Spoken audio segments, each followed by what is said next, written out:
Our scripture this morning is also from Genesis, now chapter 3, verse 20. So Adam called his wife's name Eve, because she was the mother of all living. A few years ago, I mentioned that the Old Testament notes the death of all the men who pass, but none of the women. Now, this might be misogynistic writing, an oversight on the part of history, but I wish to bring up the crucial passage of our opening scripture again. So Adam called his wife's name Eve because she was the mother of all living. In Hebrew, Eve is chava, to live, to give life. The traditional meaning of Eve is literally living. Eve, our divine mother, our feminine aspect, is the mother of all living, not even the mother of all living things. All living, all life. So appropriately, there is no expiration date. This is striking as we move into the deeper and deeper into the Aquarian age, where there's less and less emphasis on masculine energy and more attention given towards the balancing approach to life. You can feel it, even though we have flare-ups in the news and the headlines, but you still get a sense of our global consciousness is moving towards a more holistic approach, kicking and screaming like a newborn perhaps, but then therefore all the more dependent on motherly love. Even with localized wars that are global in reach and polarization that seems to be erupting in every country, there is no doubt we have an instinctive need to nurture one another. We may protest, we may complain, but we have an umbilical connection to all living. There was an interesting article by a lady a few years ago. Her name was Rani Nutil, who had lost her mother, and she flew to India to attend her service. She laments how many people die alone and are not with their families, and they can't attend the final rites, either by distance or circumstances. And in this article, she drops an interesting observation.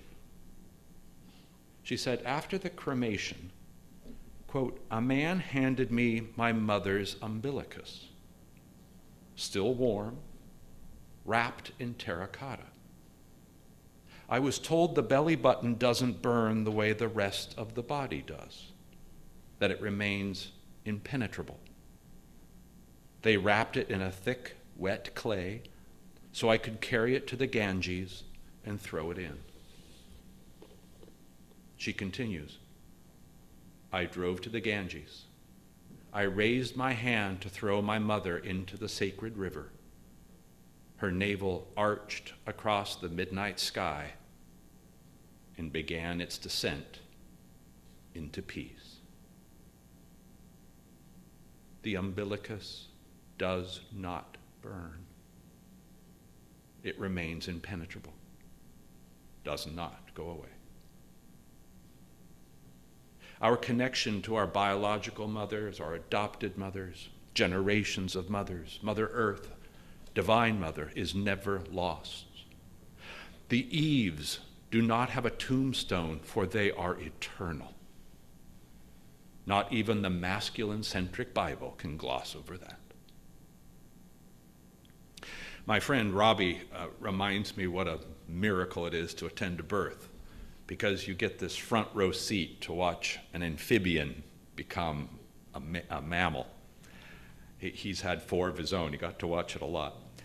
And I personally, with my own daughter, got to cut the cord that turned her from an amphibious daughter into a mammalian one. It's quite breathtaking. The move is it's a move from attachment to independence, and metaphysically crucial. It's how we mark the responsibility and the beginning of free will.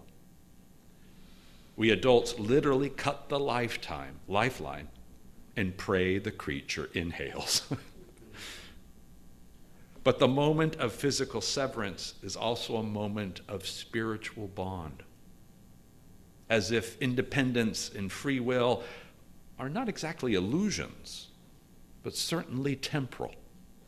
We are, underneath it all, always connected. And we carry a scarred reminder of it right in the center of our being. Some have innies, some have outies, some have a mixture thereof. But as Ronnie Nuttall reminds us, it is the umbilicus that descends us into peace at the end of our days. We might remind ourselves a little more often of our motherly link, other than just Mother's Day. Not as obvious as sending flowers or a card. And I am clearly getting at that we need to mother ourselves more often. This is one of the great gifts of metaphysics, is that we are everything unto ourselves, these mini universes. We are Adam, we are the prophets, the kings, the queens, Eve, Chava, all living. In the years between the umbilical connection and the descent into peace, we are cut free, allowed to run like wild horses, and ultimately be given the golden opportunity to self-mother. I'm going to make a leap again to something you've heard me say quite often, which is whenever I bring up horses, I always think of the Kentucky Derby, and it's always 10 days, 9 days before the actual Mother's Day. And those of you who have heard me say this, I get very emotional on this silly race. And it's not the Preakness, it's not the Belmont Stakes, it's only the Kentucky Derby. That one just gets me. And I went to Churchill Downs to see it several years ago before the pandemic, and I thought, okay, this is going to be like Mecca. And I got nothing. It's just a track. It's just, it was nothing. But lo and behold, in the museum, they play this incredible surround sound movie where they play all the winners. And I just lost it all over again. And my daughter scoots a few chairs over. I embarrassed her so badly. Over time, what I came to recognize was that I associated myself with the horse, and I equated the jockey to something like divine initiative. And I found that what I would say to myself is, gosh, if I am ever called upon to give my all, to run like there's no tomorrow, I hope I do so like those horses. But now I'm getting older, so maybe it's more of a matter of spurring the next generation. I'm now not so much drawn to the front runners, but to the closers, those at the back of the field. They are giving their all as well. They too are running over 35 miles an hour. They are world-class racehorses. And yet we call them long shots, losers, back of the field. The last place horse this year, just a few days ago, finished number 18, was 55 lengths back. And the length, of course, is the length of a horse. So if you count horses, there's 55 horses back, was the last place. Not a chance of winning, and yet striving with all its might. Not so strange a concept for us, is it? What would we say as mothers to those who finish not in the front, but are struggling at the back? Oh, we mothers would say, well done. You were brilliant. You gave your all. No spotlight, no cameras, just you and God running your guts out. This is crucial for us. It means we give our best not to win, not for the achievement or fame, but to give our spiritual all. And this is how we balance the masculine win at all costs mentality from which we are emerging. I have depicted it slightly by a photograph I took that's on the front of the bulletin today. I took that in New York City. What I like about it is the woman is in the position of power. The man is part of it. Almost looks like he's coming out of her umbilical, just oddly because of the angle. And it's under the United States flag. What we need desperately is that balance. That is how we balance our polarization, I think. So we run hard, we finish. But again, it's not the placement that matters, it's our all living that matters. And from this perspective, if you watch, I watched it again yesterday. Wouldn't you know, got all choked up, and I wasn't it wasn't the who won. I said, now let's see those at the end. And two of them were just way after the cameras panned off of them. I said, you go, you give your all, you run your guts out.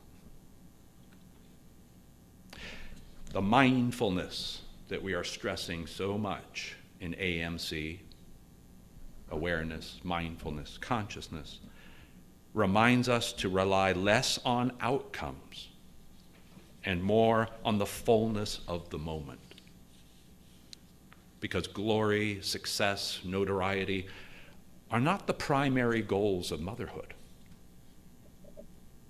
In our growing consciousness of balance, may we do our best not to win, but we do our best to be closer in communion with God, our Creator, our original mother, to honor why we agreed to run this silly race in the first place, to just run our guts out. And the gift is even more profound when we finish 55 links back. For there, without the spotlight of fame and gain, we're more easily reminded of the divine umbilicus that is never severed, regardless of outcome. May you worship your inner Eve, your inner Chava. May you feel the umbilicus to Divine Mother, perhaps a little more strongly today, yet carry it with you for a lifetime. For no matter the outcome, may you seek to nurture yourself, your blessed all living. Bless you all, and happy Mother's Day.